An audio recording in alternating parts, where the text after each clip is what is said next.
Welcome to Mehta college.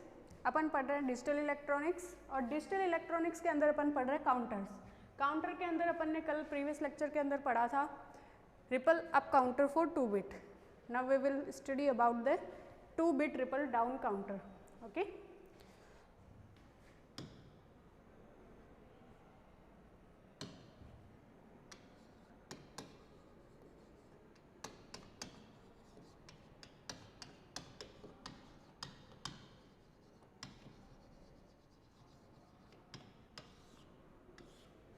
Bit triple down counter.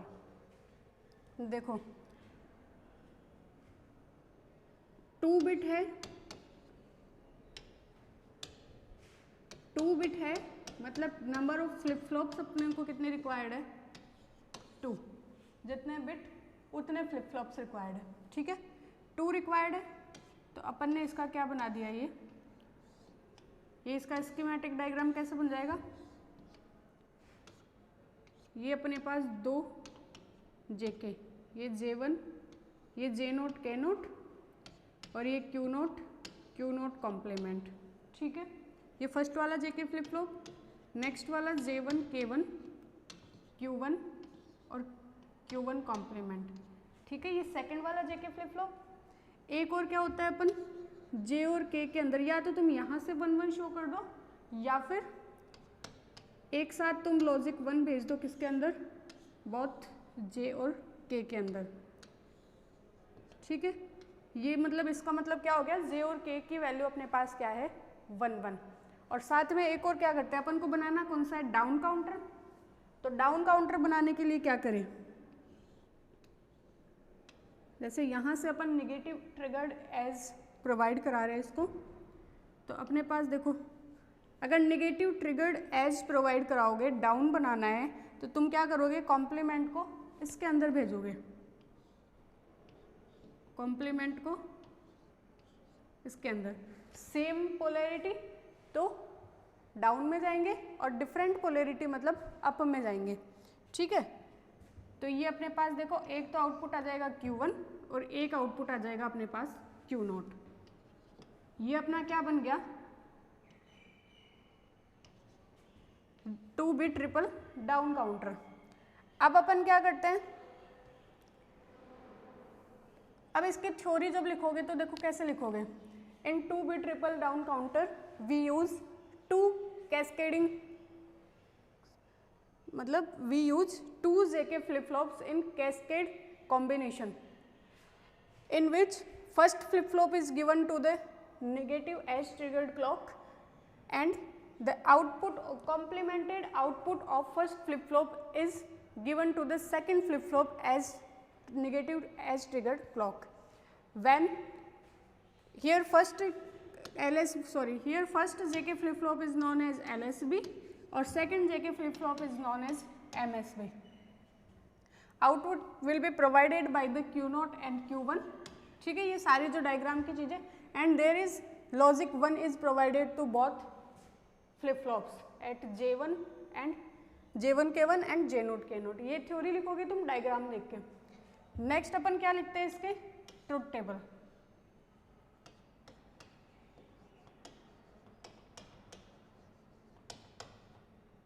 देखो truth table अपने पास क्या है, एक तो Q1 है और एक Q नोट है।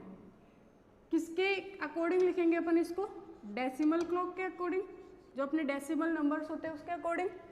2 बिट है अपने पास, 2 बिट है अपने पास तो मतलब अपनी जो सेम पोलैरिटी प्रोवाइड कराइए ना।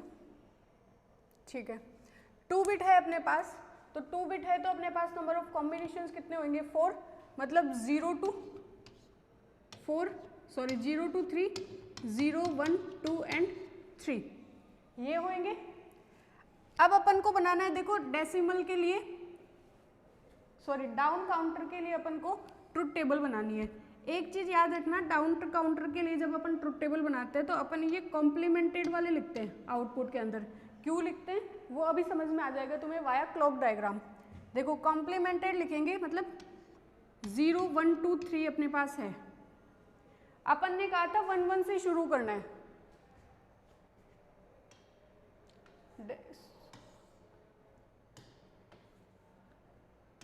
उल्टे लिखने पड़ेंगे 3 2 1 0। ठीक है, अपन ने कहा था उल्टे लिखने हैं, मतलब 1 1 पहले, फिर 1 0, फिर 0 1 और 0 0। ये अपनी क्या हो गई, truth table of 2 bit ripple down counter.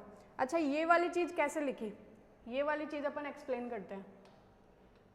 आ जाओ, जब अपन क्लॉक डायग्राम बनाएंगे, देखो ये अपने पास क्या है, क्लॉक।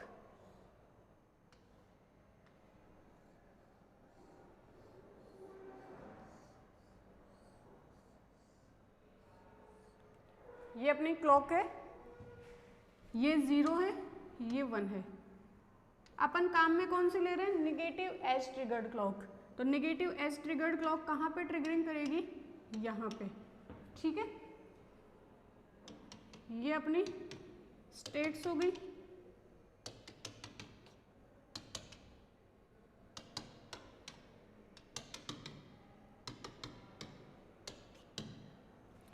इसके बाद में क्लॉक के बाद में अपन क्या बनाते हैं, Q1। Q1 देखो, Q1 की वैल्यू क्या होती है, अपन ये अगर Q1 है और ये Q0 है, अपन ऐसे लिख के चलते हैं 0 0 0 1 1 0 और 1 1 0 0। अपन Q1 कैसे लिखते हैं, 0 0 0 1 1 0 और 1 1। तो Q1 की वैल्यू क्या है, 0 0 1 1। तो ये ट्रिगरिंग कहाँ पे करेगी, जहाँ पे निगेटिव एज ट्रिगर्ड हो रहा है। मतलब ये यहाँ से शुरू हुई, फिर ये 0, पूरे साइकिल के लिए, पूरे जहाँ पे निगेटिव एज ट्रिगर्ड हो रहा है वहाँ से ये ट्रिगरिंग करेगी। मतलब यहाँ से 0 0 ले गई है और यहाँ पे 1 1 ले गई।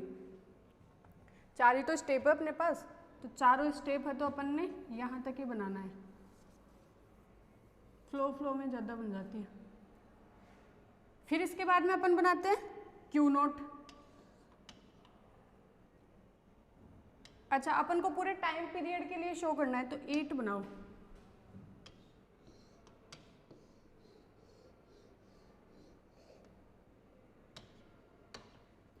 मेरे कहने का मतलब है, ये पूरा जो टाइम है,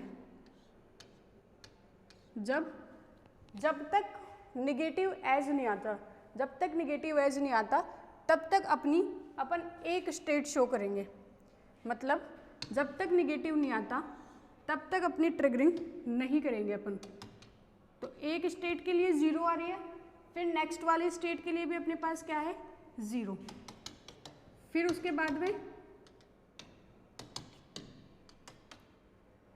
बाद में ट्रिगरिंग कर देती है, और फिर 1, 2 स्टेट के लिए सीधी क्या आ रही है अपने पास, 1।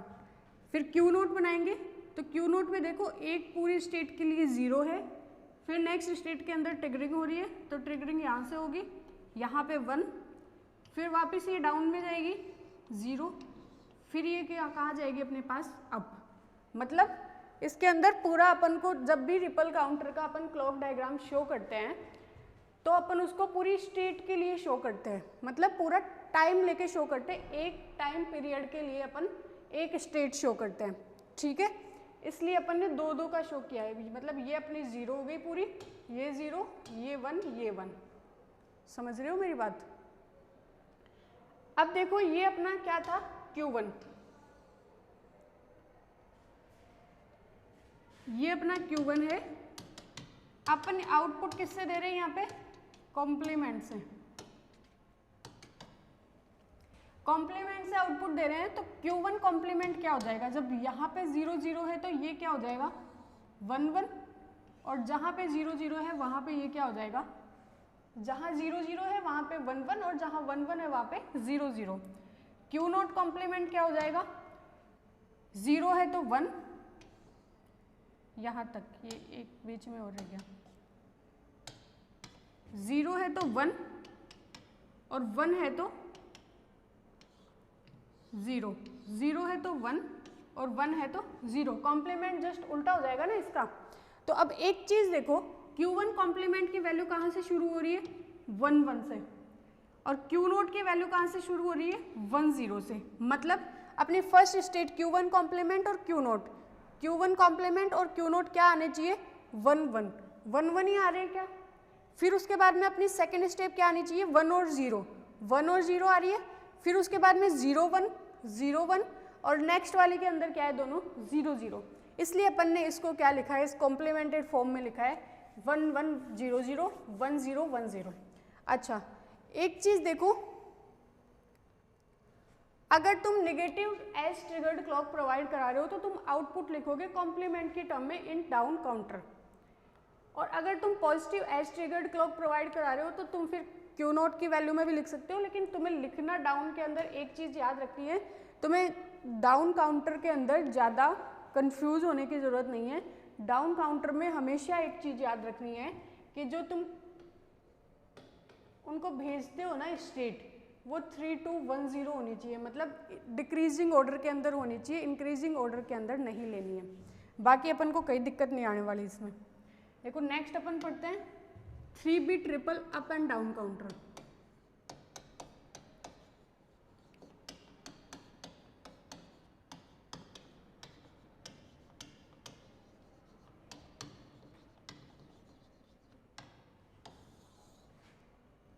देखो 3 बिट है, 3 बिट है तो अपने पास नंबर ऑफ फ्लिप फ्लॉप्स भी कितने रिक्वायर्ड है, 3 फ्लिप फ्लॉप्स रिक्वायर्ड है अपने पास। देखो पहले अपन अप बना लेते हैं,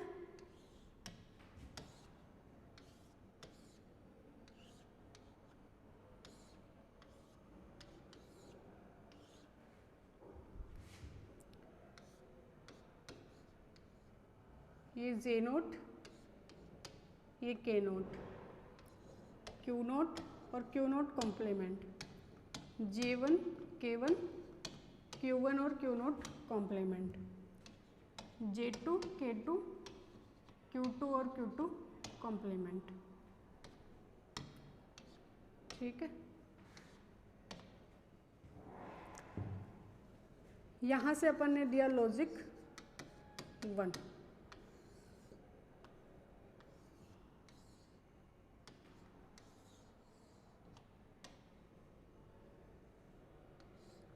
यहाँ से अपन ने the positive edge triggered clock. Up बनाना है मतलब डिफरेंट भेजना है, पॉजिटिव एज ट्रिगर्ड है,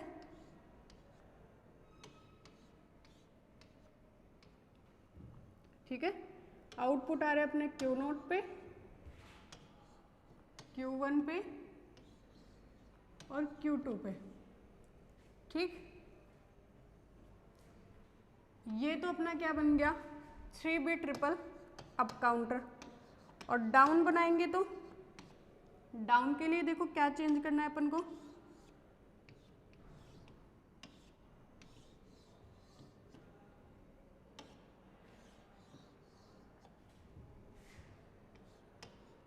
ये J not K not Q not और कॉम्प्लीमेंट,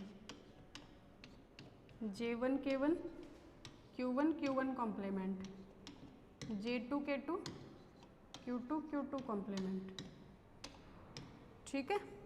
लॉजिक 1 भेजना है इसमें भी,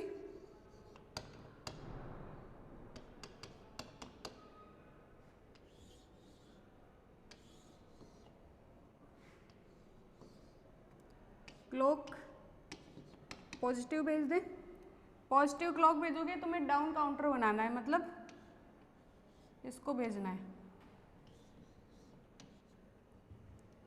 आउटपुट अपने आ रहे हैं Q नॉट कॉम्प्लीमेंट पे, Q1 कॉम्प्लीमेंट पे और Q2 कॉम्प्लीमेंट पे, ठीक है। अब अपन बनाते हैं इसकी ट्रुथ टेबल। डायग्राम में कोई दिक्कत है क्या, इसके अंदर डिफरेंट डिफरेंट भेज दिए क्लॉक और आउटपुट, और इसके अंदर सेम सेम भेज दिए। सेम पोलैरिटी से जाएंगे डाउन काउंटर में आएंगे, डिफरेंट से जाएंगे अप काउंटर में आएंगे। नेक्स्ट अपन बनाते हैं ट्रुथ टेबल।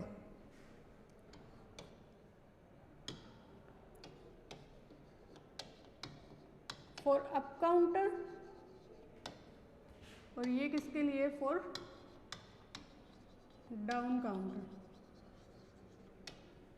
अब के लिए अपन किस में लिखते हैं, ये अपनी डेसिमल क्लॉक होगी, सॉरी डेसिमल स्टेट्स, इसमें आउटपुट लिखते हैं अपन Q2, Q1 और Q0। MSB से LSB जाते हैं हमेशा। यहाँ पे जब लिखेंगे ये डेसिमल होगी। अब इसमें आउटपुट किससे लिख रहे हैं अपन? Q2 कॉम्प्लीमेंट, Q1 कॉम्प्लीमेंट और Q0 कॉम्प्लीमेंट। ठीक है, अब के लिए जब लिखेंगे 3 है तो मतलब कहाँ तक जाएगी? 0 to 7, 0 to 7 जाएगी तो 0 0 0 0 1 1 1 1 0 0 1 1 0 1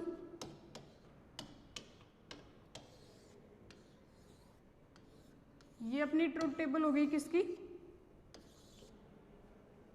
ट्रिपल अप काउंटर की, 3 bit triple up counter. For 3 bit triple down counter देखो आउटपुट लिख रहे हैं अपन कॉम्प्लीमेंटेड फॉर्म में, तो डेसिमल भी कॉम्प्लीमेंटेड हो जाएगी क्या? मतलब 0 7 पे पहुंच जाएगा। 7 मतलब 0 से अपन जा रहे थे 7 की तरफ अप के अंदर, और डाउन के अंदर जाएंगे अपन 7 से 0 की तरफ। वाह, ये क्या है?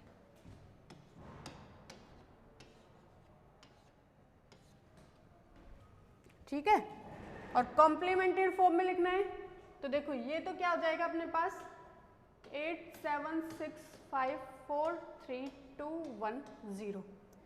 ठीक, Q2 कॉम्प्लीमेंट अपने पास क्या हो जाएगा? 1 1 1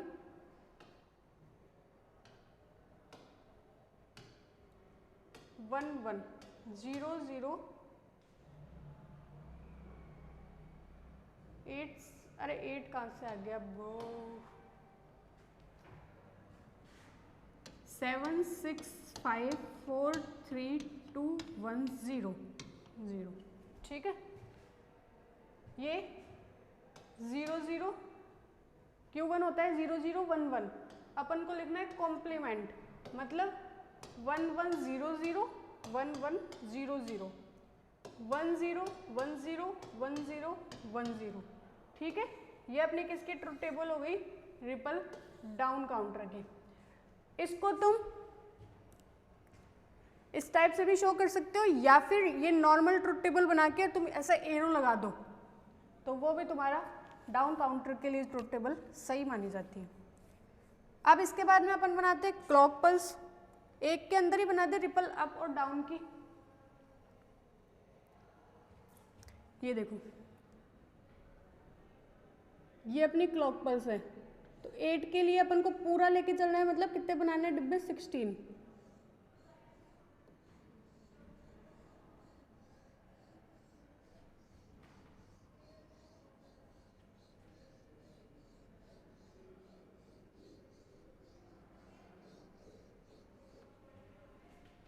टेढ़ी चली गई ये तो।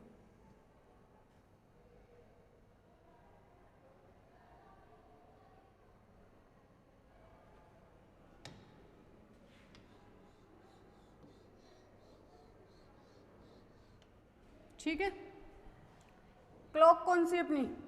पॉजिटिव एज ट्रिगर्ड, तो ये अपनी पॉजिटिव एज ट्रिगर्ड यहां से हो जाएगी।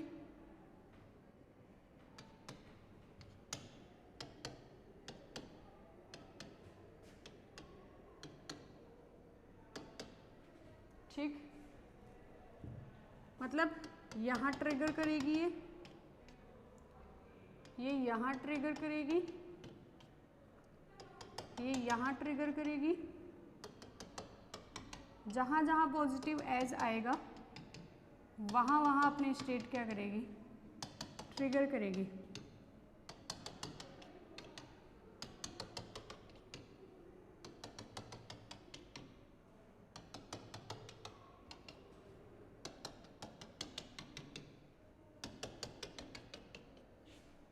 ठीक है, सबसे पहले अपन बनाए Q2।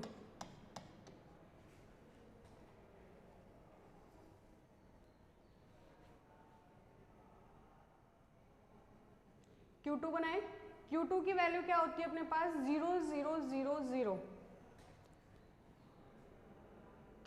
एक स्टेट के लिए 0, इसके बाद में अब यहाँ से जब तक अपना पॉजिटिव नहीं आ जाता तब तक अपन को 0 लेना है, मतलब ये 0, फिर ये 0, फिर ये 0, ठीक है। ये अपने क्या हो गए 0 0 0 0, फिर उसके बाद में 1, ये अपनी हो गई 1 1 1 1, ठीक है। जहाँ तक पॉजिटिव नहीं आ जाता वहाँ तक लेके चलना है, मतलब अपन ने पहले ही बना दिया, ये एक एक को बांट दिया इसलिए ज़्यादा नहीं बनाने पड़े।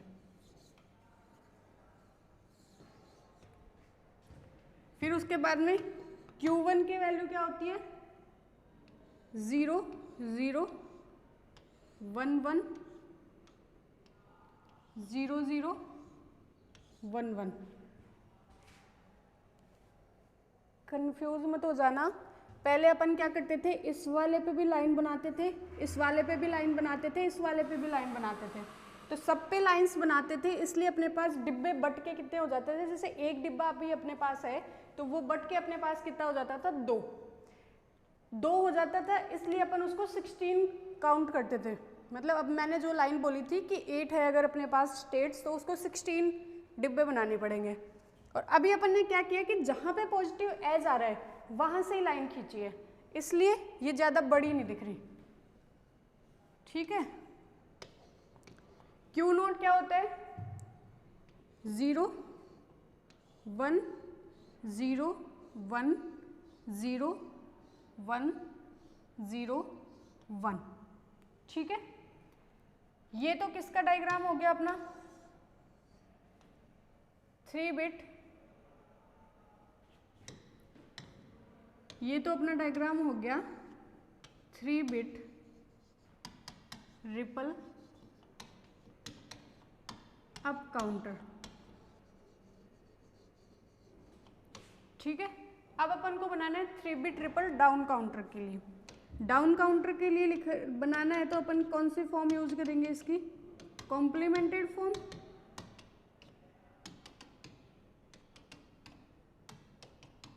एक तो डायग्राम साफ सुथरे बनने चाहिए, अपने इतने साफ सुथरे बनते नहीं हैं, शुरू से ही दिक्कत है ये डायग्राम वाले, बट मार्क्स अच्छे आ जाते हैं। मतलब तुम diagram proper banana, neat and clean, थोड़ा जैसे अपना ये टेढ़ा चला जाता है तो इसको टेढ़ा मत जाने देना, थोड़ा सीधा करके लेना, बाकी कॉपी में फिर भी सही बन जाते हैं, बोर्ड के ऊपर बनाने में थोड़े टेढ़े चले ही जाते हैं, मेरे से चले जाते हैं। Q2 कॉम्प्लीमेंट, Q2 का कॉम्प्लीमेंट करना है, Q2 देख, Q2 क्या है अपने पास 0 0 0 0, तो कॉम्प्लीमेंट क्या हो जाएगा 1 1 1 1, फिर 1 1 1 वाले के लिए 0 0 0 0। Q1 क्या है 0 0, तो Q1 कॉम्प्लीमेंट क्या हो जाएगा 1 1 0 0 1 1 0 0, और Q नोट कॉम्प्लीमेंट क्या हो जाएगा 1 0 1 0 1 0 1 0, ठीक है। 1 0 1 0 1 0 1 0। तो अब तुम्हें ट्रुथ टेबल भी समझ में आ गई होगी कि ट्रुथ टेबल में वो जो डिफरेंस आता है कॉम्प्लीमेंट वाला वो किस कारण से आता है।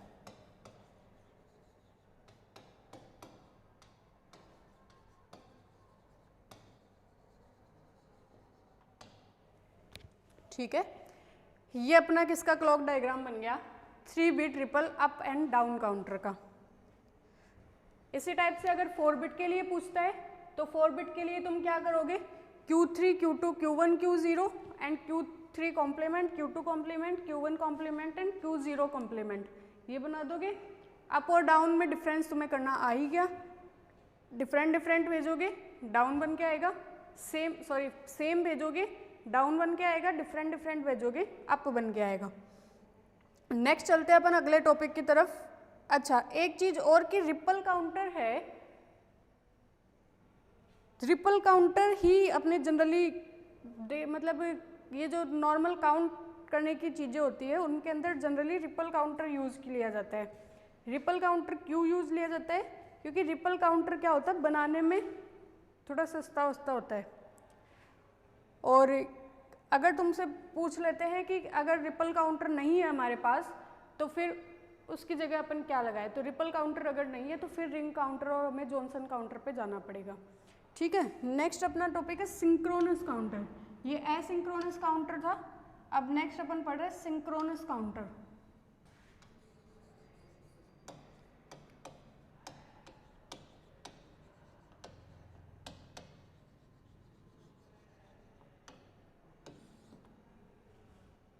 सिंक्रोनस काउंटर के अंदर देखो, एसिंक्रोनस और सिंक्रोनस के अंदर अपन ने एक चीज देखी है कि एसिंक्रोनस काउंटर के अंदर एक बार एलएसबी में क्लॉक जाएगी, फिर आउटपुट एज ए क्लॉक जाएगा नेक्स्ट वाले के अंदर। एसिंक्रोनस के अंदर क्या होता है, जितने भी अपने पास फ्लिप फ्लॉप्स कनेक्टेड है उन सारे फ्लिप फ्लॉप्स के अंदर क्या जाती है, सेम क्लॉक, सारों के अंदर सेम क्लॉक जाती है। एक चीज तो ये, मतलब एक तो तुम्हें ये चीज पता होनी चाहिए कि इसके अंदर सारों के सारे फ्लिप फ्लॉप्स के अंदर क्या जाएगी, सेम क्लॉक। सेकंड चीज जो होती है उसके अंदर अपन एस आर और डी फ्लिप फ्लॉप काम में नहीं लेते थे, क्योंकि एस आर और डी फ्लिप फ्लॉप के अंदर अपने पास क्या रहती थी, एस आर की इनवैलिड स्टेट रहती थी, इसलिए अपन जेके और टी पे वर्क करते थे।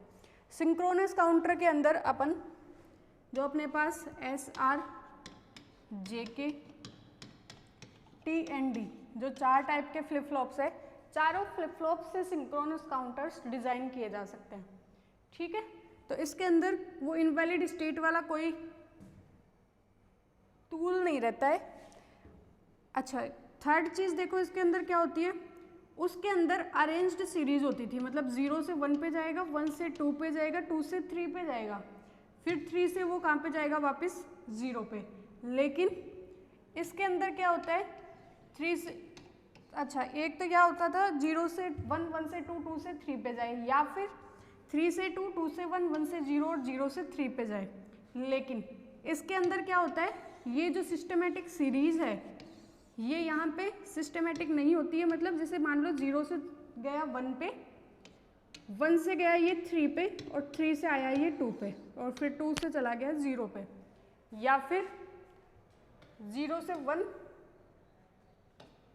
1 से 3, 3 से 5, 7,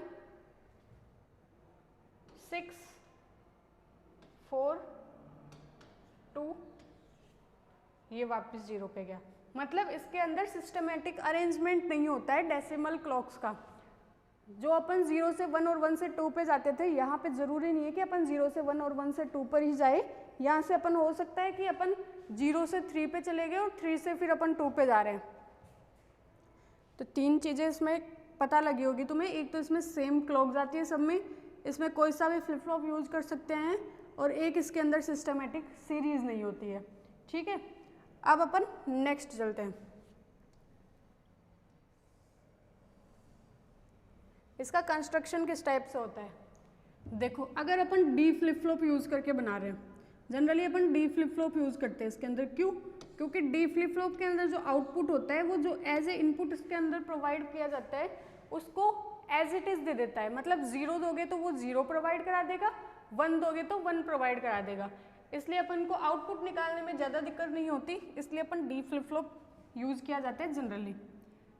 इसके अंदर देखो, उसके अंदर क्या होता था, जितने मोड या फिर जितनी बिट उतने फ्लिप फ्लॉप, ऐसा होता था। इसके अंदर क्या होता है, इसके अंदर अपन फ्लिप फ्लॉप्स कैसे पता करेंगे, क्योंकि जरूरी नहीं है ना, ये वाली स्टेप पे तो ये 7 पे जा रहा है, जैसे मान लो ये वाली स्टेप है, ये मान लो यहाँ से ये ऐसे जा रहा है 0, 1, 3, 5, 4 और 2, 6 और 7 को इसने इंक्लूड ही नहीं करा।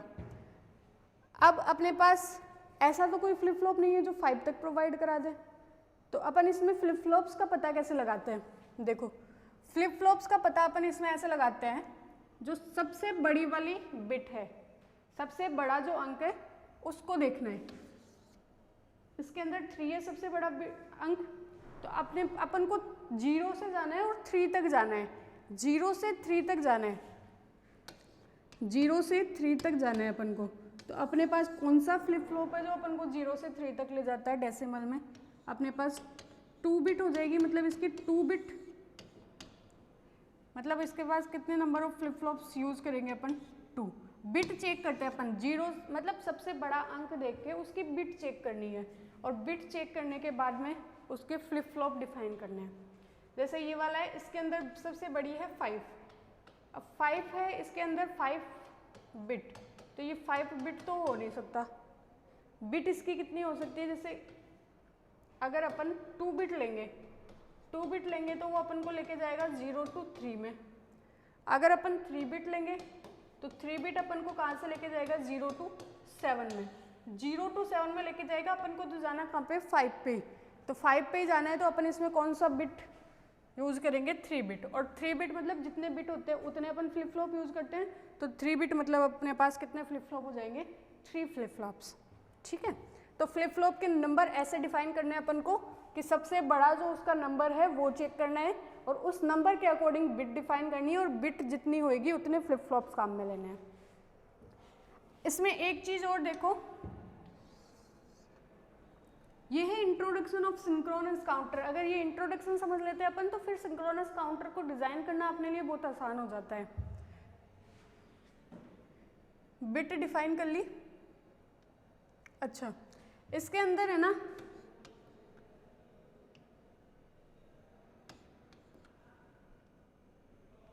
इसके अंदर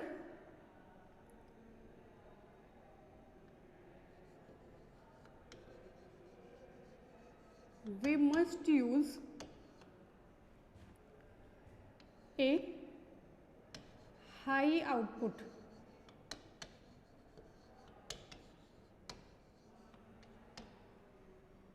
We must use a high output at any flip flop. मतलब अब जैसे हो सकता है ये कोई डी फ्लिप फ्लॉप है अपना। अच्छा, इसका कंस्ट्रक्शन कैसा होता है? जैसे अपन 3 बिट बना लें, ये डी है, इनपुट में जा रहा है, एक क्या जाएगी अपने पास? क्लॉक। ये क्लॉक एज इट इज इसमें जाएगी, और ये क्लॉक इसके अंदर जाएगी। ठीक है, यहाँ पे ये D2 1, D0 1 और D2, क्योंकि अपन LSB के अंदर ही तो क्लॉक प्रोवाइड कराते हैं। यहाँ पे आउटपुट आएगा Q0 complement, Q1 complement, Q2 और Q2 कॉम्प्लीमेंट। ठीक है,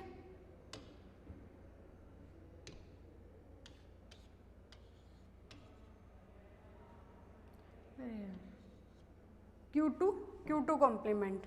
ठीक है, इनको जोड़ा कैसे जाता है? Q0 जाएगा D1 में, Q1 जाएगा D2 में, और Q3 जाएगा अपने पास D0 में।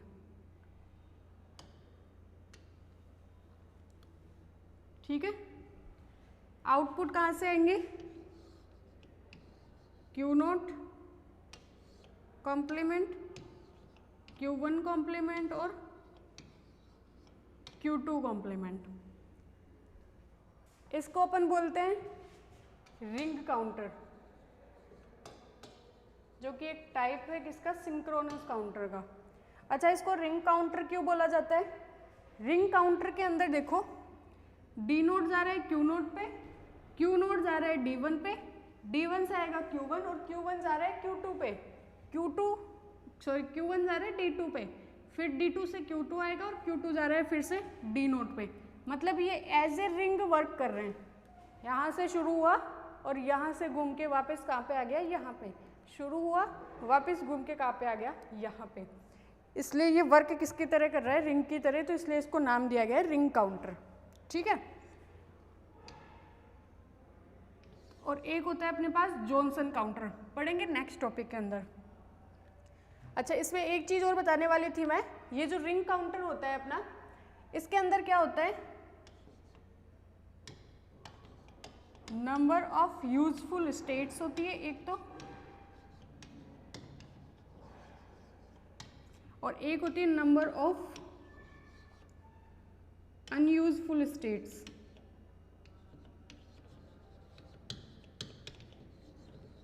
ठीक है, यूजफुल स्टेट्स के अंदर कितनी होती है, मतलब टोटल जैसे 3 बिट है, अपने पास टोटल स्टेट्स कैसे निकालते हैं अपन, 2 to the power n से टोटल स्टेट्स ऐसे निकालते हैं। तो यूजफुल स्टेट्स कितनी हो जाती है इसके अंदर जो यूजफुल स्टेट्स आती है वो आती है n के इक्वल, मतलब जितने अपने पास फ्लिप फ्लॉप्स है उतनी अपने पास क्या हो गई, यूजफुल स्टेट्स। और नंबर ऑफ अनयूजफुल स्टेट्स क्या होती है, टोटल में से क्या कर दो, n माइनस कर दो, मतलब टोटल स्टेट्स के अंदर जितनी अपनी यूजफुल स्टेट्स है उनको अपन माइनस कर देते हैं, तो अपनी क्या आ जाती है, नंबर ऑफ अनयूजफुल स्टेट्स। तो ये अपनी क्या होती है, अपनी ये सिंक्रोनस काउंटर की प्रॉपर्टीज होती है। ठीक है, और सिंक्रोनस काउंटर के 2 टाइप होते हैं, ये तो अपन ने लिखा ही नहीं। सिंक्रोनस काउंटर के 2 टाइप होते हैं, एक तो रिंग काउंटर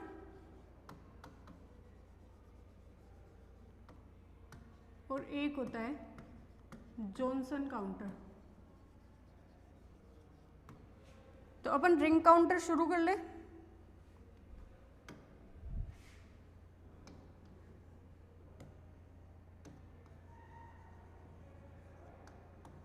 अब रिंग काउंटर के बारे में थ्योरी तो अपन ने पता ही कर ली कि देखो इसके अंदर जितने नंबर ऑफ फ्लिप फ्लॉप, जितनी नंबर ऑफ बिट आएगी उतने नंबर ऑफ फ्लिप फ्लॉप्स आएंगे। और दूसरी चीज अपने पास क्या, दूसरी चीज यूजफुल स्टेट और अनयूजफुल स्टेट्स कैसे होती है, रिंग काउंटर को रिंग काउंटर ही क्यों बोला जाता है। तो अपन जैसे डायग्राम बनाए 3 बिट रिंग काउंटर का, अभी बस डायग्राम तक पढ़ेंगे, फिर नेक्स्ट लेक्चर के अंदर अपन इसको आगे पढ़ेंगे, क्योंकि इसके भी तो क्लॉक डायग्राम्स, इक्वेशंस, ये सारी चीज़ें बनेगी। तो 3 बिट रिंग काउंटर। अब एक चीज़ देखो, नाम ही दे दिया इसने, तुम्हें बनाना है 3 बिट रिंग काउंटर। तो बिट तो इसने बता दिया कि तुम्हें कितनी बिट बनानी है, 3 बिट बनानी है। 3 बिट मतलब नंबर ऑफ फ्लिप फ्लॉप्स कितने हो जाएंगे तुम्हारे पास, 3।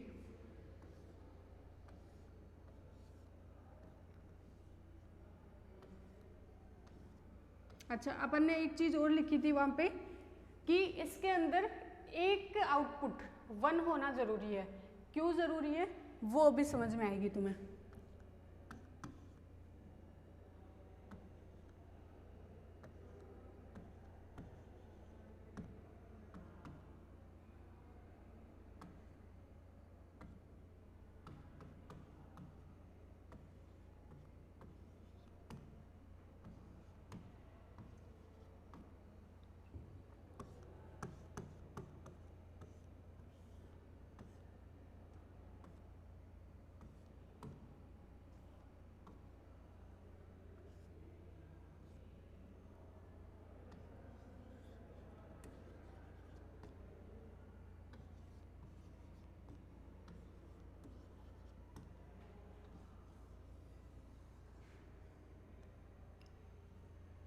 ये अपने पास क्या आ गया, 3 बिट रिंग काउंटर। देखो इसके अंदर जो डी नोट है, अच्छा डी नोट की वैल्यू ही तुम्हारे कहाँ पे जाएगी, क्यू नोट पे जाएगी। और डी नोट पर किसकी वैल्यू आ रही है, क्योंकि डी नोट किसके इक्वल है, Q2 के, Q2 की तो वैल्यू आ रही है। Q2 की जो भी वैल्यू है वो कहाँ पे जा रही है, डी नोट पे। डी नोट की वैल्यू है Q नोट, मतलब डी नोट की वैल्यू ही Q नोट पे जाएगी, क्योंकि सेम आउटपुट प्रोवाइड कराएगा ये। तो देखो Q2 इक्वल हो गया डी नोट के और डी नोट इक्वल हो गया Q नोट के। दूसरा वाला देखो, ये अपने पास है D1, D1 पे किसकी वैल्यू आएगी, Q नोट की, तो Q नोट इक्वल हो गया D1 के। अब D1 की वैल्यू ही किस पे जाएगी, Q1 पे, तो ये किसके इक्वल हो गया, Q1 पे। मतलब ये अपनी खुद के आउटपुट पे तो डिपेंड, मतलब खुद के इनपुट पे तो डिपेंड कर ही रहा है, जैसे Q2 इक्वल हो गया Q0 के, Q1 इक्वल हो गया Q0 के। मतलब ये खुद के इनपुट पे तो डिपेंड कर ही रहा है, साथ ही साथ ये अपने प्रीवियस के आउटपुट पे भी डिपेंड कर रहा है, इसलिए इसको क्या बोल सकते हैं अपन, सिक्वेंशियल सर्किट्स। ठीक है। अच्छा, एक चीज देखो इसके अंदर, अपन ने कहा था कि जब ये वर्क कैसे करता है, जैसे मान लो अपन ने अपने आउटपुट ले लिए,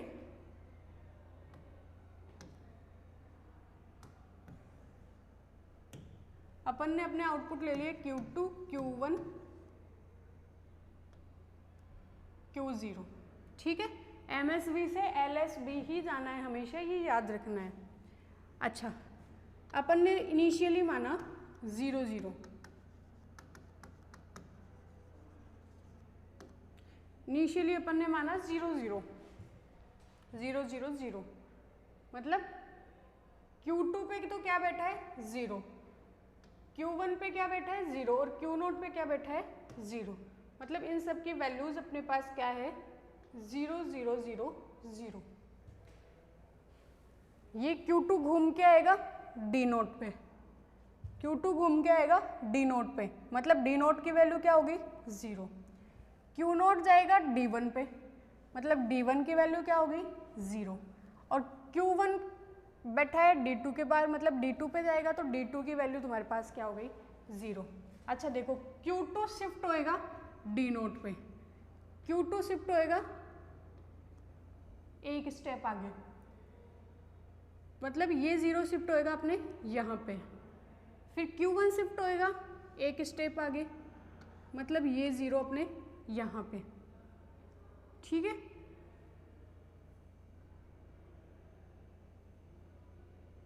और उसके बाद में Q0 शिफ्ट होएगा Q2 पे।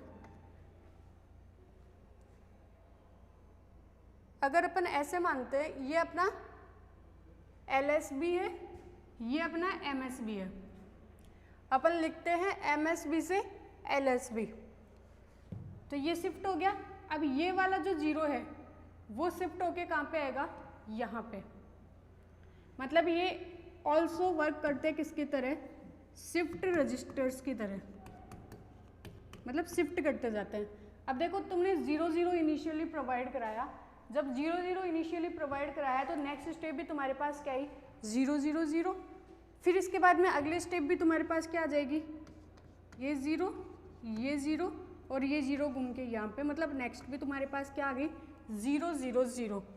जब इनिशियली अपन 0 0 0 0 रखते हैं, 0 मतलब 3 है या 4 है जितने भी है, तो उसके अंदर अपन इनिशियली इनपुट्स 0 0 रखते हैं, तो वो घूम घाम के अपने पास 0 0 0 0 ही आता रहता है, मतलब अपनी स्टेट 0 ही बनी रहती है। तो नंबर ऑफ यूजफुल स्टेट इसके अंदर कितनी आ जाएगी 1। तो ऐसा थोड़ी हो सकता है कि 3 अपन ने फ्लिप फ्लॉप्स लगाए और नंबर ऑफ यूजफुल स्टेट अपने पास आ रही है 1। एटलीस्ट जितने नंबर ऑफ फ्लिप फ्लॉप्स है अपने पास, उतनी तो यूजफुल स्टेप्स आनी चाहिए ना अपने पास।